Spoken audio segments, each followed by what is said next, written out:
2 3 ដូចជា3 4កង់ហ្នឹងហើយបន្ទាប់មកយើងយក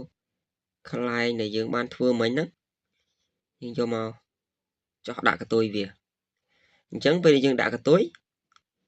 យើងត្រូវវាស់ឲ្យចំកណ្ដាលបែរថាឲ្យចំផ្ទៃកណ្ដាលដែលយើងចោះដាក់កតុយហ្នឹងដើម្បីកុំឲ្យវាផ្អៀងអញ្ចឹងយើងចោះមកហើយយើងចាក់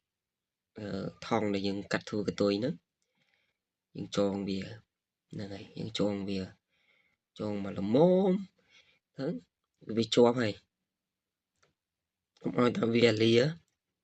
កុំឲ្យតែវាលាមុខតំណអញ្ចឹងវាជាប់ហើយអញ្ចឹងយើងអាចយកទៅបោះបានដែរ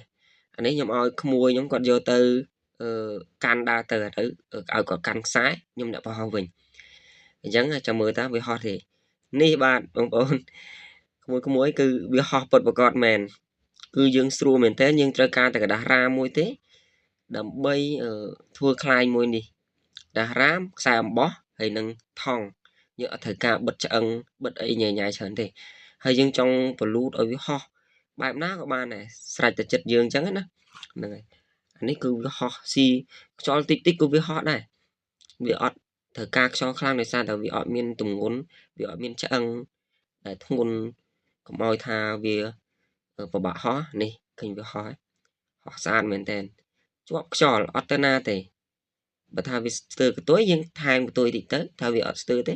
យើងបោះជាប់ប៉ុណ្្នឹងហ្មងបាទនេះយើងកាន់ខ្សែនេះគឺបោះ អូស្រួលមែនទេហើយនេះខ្លែងក្មួយគាត់ធ្វើក៏ដាក់កតុយទេអញ្ចឹងចាំមើលតើវាហក់អត់យើងដាក់កតុយទេ1 2 3ទៅហើយអត់កតុយក៏វាហក់ដែរហ្នឹងហើយឲ្យតែយើងលៃខ្សែទ្រូងវាត្រូវទៅអត់កតុយក៏ហក់ដែរអញ្ចឹងបងប្អូនចង់ធ្វើ